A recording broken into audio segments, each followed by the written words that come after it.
Hey everybody, it's Jimmy and Greg today. So Greg is a realtor here, but I asked him to come on this channel for one unique thing. He lost his home in Hernando County, okay? So what we're gonna do is I'm gonna ask you some questions because people wanna know, especially, a lot of people are scared to buy waterfront properties these days.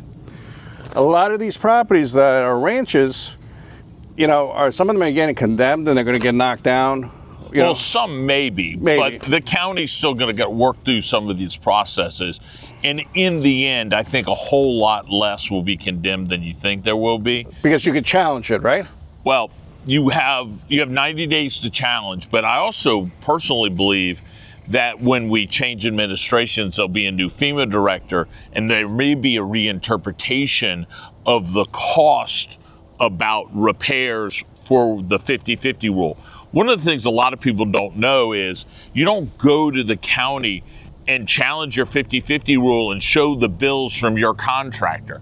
They don't want to accept what work you've done for yourself, what work you've done with a friend that's a contractor.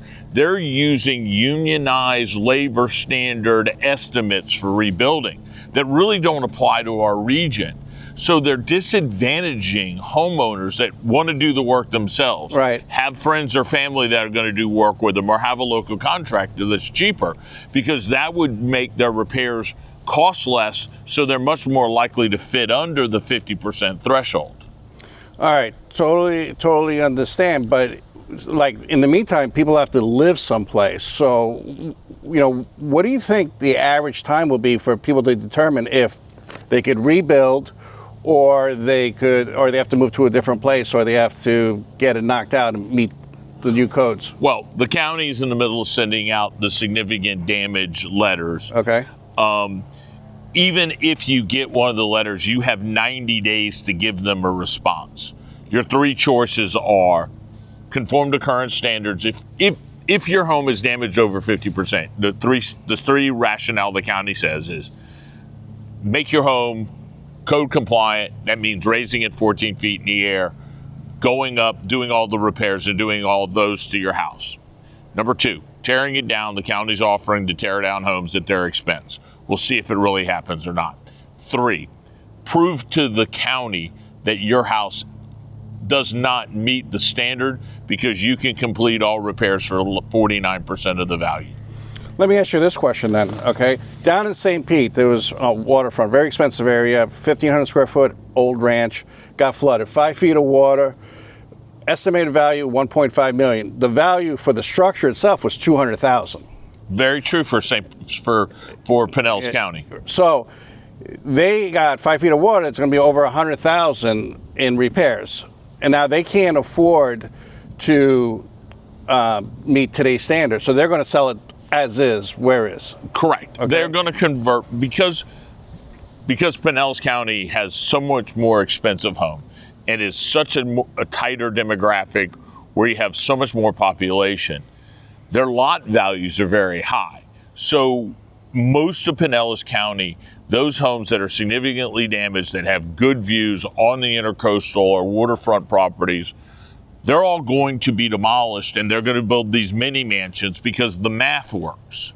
In Pasco and Hernando County, the math doesn't work. Pinellas County, you have a property worth 1.1 million or 1.1 million. Yeah. That the building's only worth 200. That means the lot's 900 to $1 million. Right. So you can then build a new house, even a 2,000 square foot house at $300 a square current building cost. You're talking a $600,000 value investment in the structure. When you add that to a lot that's worth 900,000, you don't get a house worth 1.5. You get a house that's worth 2.5. So the math works there. While in Pasco County, the math doesn't work, and the math really doesn't work when you're talking about mobile home lots that are 40 by 80. Right. And it's the cost to put up a modular home on stilts is approaching $300,000 or $400,000 now if you buy the lot and put it on stilts. You're really getting to that point of you'd rather have a house for another $100,000. Sure, makes that makes total sense. So depending on the county, depending on individual locations, depending on the canal spots, you can make a justification for a few homes in Pasco County that are going to be teardowns, but the vast majority are not going to be financially viable teardowns. So let me ask you a question, okay, since you're an expert on canal homes, because I've been following you for years, for like Hernando, Hudson, where we are right now. What do you think this place is going to look like 5 years from now? What do you think is going to happen in Hernando? You think that now we're going to have a dip in values and then it's going to skyrocket when people start building these new standard homes? What do you think what is it going to look like 5 years from now? 5 years from now, I believe it'll look essentially like it looks today. Okay. I don't believe that we're going to see this massive change that some people anticipate. There are a lot of individual lots that are still open lots. There will be a few teardowns, and we will have more and more two-story homes. Hudson will look a little more like Hernando Beach. Hernando Beach is about 60-40 multi-level homes, stilt homes versus single-level ranches. I expect up in Hernando Beach area, you'll see about 10% more stilt homes, as Hernando Beach direct access no longer has that many building lots left. You're going to see some of these ranches get torn down. You'd have seen that regardless of the storm anyway. Really? Okay, that's an interesting fact. In Hudson, just completely different demographics until Gulf Harbors, Bailey's Bluff, and some of the communities further south near Pinellas County start reaching those high dollar volumes. You're not going to see teardowns and massive two-story level constructions in Hudson at all. As far as values go, values are affected mainly by the fact that it's on the water. And that water is a drawing feature, not from people just from Florida, but throughout the world. And people are looking for direct Gulf of Mexico access lots where they can go out on their boat. And Hudson, Hernando Beach, and really this whole region north of Pinellas County offers the lowest waterfront home prices in all of North America by far. Oh, I didn't know that. So the value you have is people can come here and not be a millionaire and have a house on the water.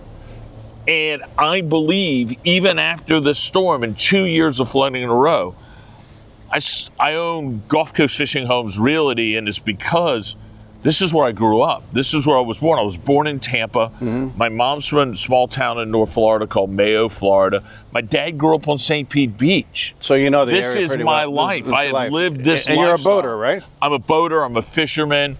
We kind of tend to go back between fishing and going pleasure boating, but that's just our life. But the goal is people want this. This is why they moved there. Yeah, but let me ask you a question. You got flooded personally. 100%. Your house. I had 5.5 feet of water in it. My house. What was that like, knowing that you couldn't do anything to stop the water? That's what people really want to know sometimes. They ask questions when I do these videos. What is it like just to lose everything? You can't stop it. You know a storm is coming. I have never been in that situation in my life where during Hurricane Idalia, this house was a rental and it flooded 2.5 feet. So I knew it was possible. I moved there in the middle of spring, and it's just stunning. And everybody I go to talk to and meet with, talking to them about their flooded out homes, I'm in the same boat they are. No, I know that. That's why I'm asking. That's why I want you on this channel. It's crazy. You watch a video, because I do a lot of videos on my YouTube channel. Yeah, on Mondays. Yeah, on Mondays. We do a Monday market report. Yeah. I have a YouTube channel as well. And you see and hear about these devastations, but until you personally start looking at videos and realize, where'd that go? Like, we put 150 sandbags around our house. We taped it up to 4.5 feet. We got a sunburn because it was a beautiful day like today is. And then at 8:30, I check, and the water's about 2 feet down on the seawall. And at 9:30, I look at my girlfriend and I'm like, we've got to go. There's 3.5 feet of water around our house. And I put a lot of the stuff up thinking, in case the disaster happens, I've got to have enough stuff. So we packed a couple of weeks of clothes, all my office and corporate stuff. Right. Just the things you would think you would remember. And then you go back the next morning at 4 o'clock in the morning and you realize 5.5 feet of water went through the house and it's all gone. It's crazy. Clothing, belongings, mementos of your past. It's crazy the stuff that was in a box that floated and it's all fine versus a trash can full of water. It's just unbelievable. There's a video on my YouTube channel where I open the front door and the water pours tell past people my shoes. what your YouTube channel is. The YouTube channel it's called Gulf Coast Fishing Homes. Okay. I own Gulf Coast Fishing Homes Realty. We're a brokerage that specializes in selling homes to boaters. Mm-hmm. I travel these canals in my boat. I chart the depth of the canals because where we live, there's no one uniform canal depth for everybody. Every canal has a different depth. Every canal has a different access. And depending on the type of boat you want to have at your place, really depends where you can live. Right. So I specialize in matching where your desire for your boat is to the possibilities. And what kind of boat? I'm assuming. 100%. Yeah. You could have a trawler that draws 3.5 feet. Yeah. You could be a kayaker. You could be a guy with a that's tri-jet. important. Like this one, I needed a hybrid boat. Right. Because during the winter tides when it's low, I know I could still get out. Right. No matter what, but if I got a different kind of boat, I might not be able to. If you bought a V-hull offshore boat that draws 18 inches, there's canals in here like the canal I'm on now. You're going to struggle to get out. You brought up a good point right now. You moved from Hernando Beach, from a ranch, to a stilt house now. Am I correct? I got divorced. Okay. My ex-wife kept our stilt home in Hernando Beach. Okay. It also got 4.5 feet of water in it. Any damage? Yes. She had stuff downstairs. She lost her pool heater, lost her pool pump, things like that. Okay. And the difference between owning a stilt home versus owning a single-family home. That's right. When you own a stilt home and we have a flood, it's an inconvenience. You lose some stuff. When you live in a one-story house, it's a disaster. Here's the tough question. I know you're the realtor, but I got to ask you these tough questions. Would you buy a ranch home in Hudson or Hernando? Because I know a lot of them are going to go for sale. They are going to be rebuilt and they're going to be sold. And there's always a buyer, especially people from out of state, because I deal with them every day, so right. I could say that. You personally, okay, would you still consider buying a ranch on the ground? I'm going to scare the shit out of you. Absolutely, I would. Okay. Now, I will say this. I bought between the flood and now, because I've been displaced out of my primary home, I did buy a stilt house. I did it because I loved the house. It was something I could afford, and it needed a place to live. Well, my other house is being done, but I plan on selling my one-story house because I'm going to live here for the rest of my life. I'm 61 years old. I don't want to go through another disaster. I can deal with an inconvenience. I don't want to deal with a disaster. But I think a lot of people will buy single level houses for a multitude of reasons. The biggest reason is, as you get older, I'm 61, I do have bad knees. So going up and down those stairs every day is tough, and it hurts. You can install an elevator. On a single, I know, but the elevators are $70,000 now. Do a cargo lift and, makes it easier to carry the groceries. That's what we're going to do on this house, cargo lift. But the reality is, single level houses will continue to sell because there's older people that don't want to walk upstairs. Okay.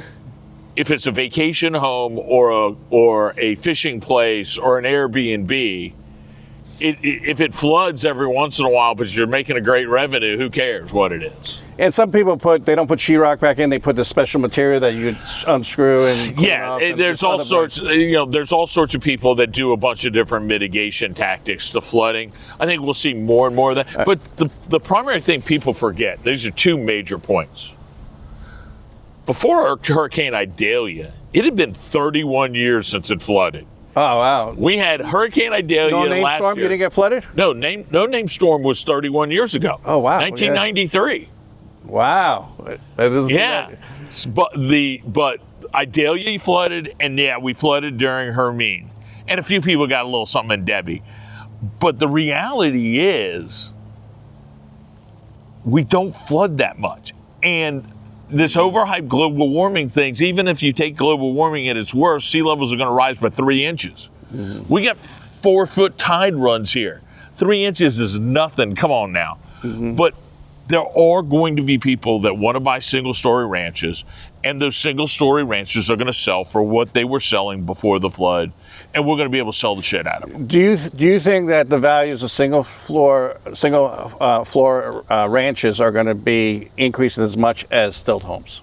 No, but I still think they'll increase. Okay, let's talk about this then. What about insurance? I know a lot of insurance companies, because I deal with them every day, they're not really crazy about ranch homes on canals. Well, guess what? It'll be Citizens as the last resort. Right, that's what I'm saying. But you got to understand. But after Idalia flooded, at my single-family ranch, I got flood insurance. It was $4,100 for the year. Okay, so if flood insurance is under $5,000 a year for a ranch house, you're dumb not to do it. What's your advice when people want to live on the water? Okay, and say Hernando or Hudson, because that's where you specialize in. But what's your advice for them what to look for when looking for a house? All right, and it's Hernando Beach. There's actually a town called Hernando, and it's inland up by Inverness. Yeah, Hernando. Yeah. Hernando Beach is different from Hernando. In Hernando Beach and Hudson, I think the primary things you're looking for on a waterfront home is, number one, access to the Gulf. Direct access to the Gulf. There are some indirect access sections. There are some sections that seem like they would have good access because there's water behind the house, but they don't. And there's fixed bridges out there, especially under Old Dixie Highway and up in Hernando Beach on... Funny story about that one. Somebody from out of state called me and says, hey, I'm buying a waterfront on the other side of Old Dixie, on the other side of the bridge, and it's a really good price, you know? And then he told me the type of boat. I was like, there's a bridge there. He's like, no. Exactly. And that's why people have issues when they deal with realtors all the time that don't know the area. I would run into people in Hernando Beach all the time that would buy in the indirect section of Hernando Beach, where to get to the Gulf of Mexico, you got to go over a seawall via a boat lift and then under a fixed bridge.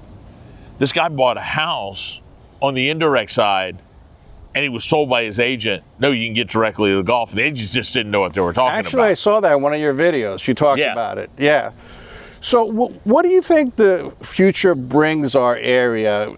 Is it going to be a tough time for the next couple of years, or you think we're going to be going up from here? Honestly, I think